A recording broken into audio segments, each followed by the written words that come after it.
अमेरिकी राष्ट्रपति Donald Trump अगले साल शुरुआत में भारत का दौरा कर सकते हैं। अमेरिका के विदेश मंत्री मार्को रूबियो ने इसे लेकर बड़ा संकेत दिया है। उन्होंने कहा है कि ट्रंप की भारत यात्रा की दिशा में काम चल रहा है और उम्मीद है कि अगले साल की शुरुआत में यह दौरा हो सकता है।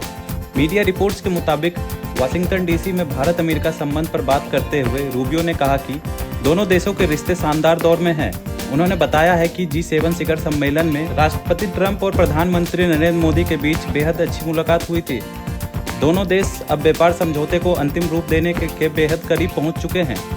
रूबियो ने कहा, हम ट्रेड डील को अंतिम रूप देने में कुछ कदम दूर हैं। बातचीत बेहद सकारात्मक रही है। जल्द ही क्वाड की अगली बैठक भी होगी। मैं खुद इस साल के अंत से पहले भारत जाने की उम्मीद करता हूं और अगले साल की शुरुआत में राष्ट्रपति ट्रंप की भारत यात्रा की तैयारी करूंगा। यदि ट्रंप अगले साल भारत आते हैं तो दूसरी बार राष्ट्रपति बनने के बाद यह उनकी पहली भारत यात्रा होगी।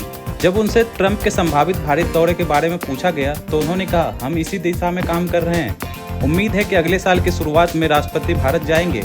भारत अमेरिका का बेहद करीबी साझेदार और सहयोगी है। रूबियो ने प्रधानमंत्री नरेंद्र मोदी और राष्ट्रपति ट्रंप के व्यक्तिगत रिश्तों का भी जिक्र किया। उन्होंने कहा है कि प्रधानमंत्री मोदी और राष्ट्रपति के बीच जितनी करीबी है उससे ज्यादा शायद ही किसी और नेता के साथ हो। कूटनीति में ऐसे रिश्ते बेहद महत्वपूर्ण हैं। रूबियो के मुताबिक भारत और अमेरिका के बीच व्यापार समझौतों के लेकर चल रही बात अंतिम चरण में है।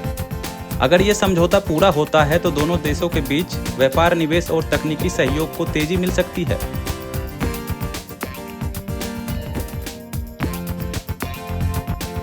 आप देख रहे हैं सौगंध टीवी, सौगंध वतन की।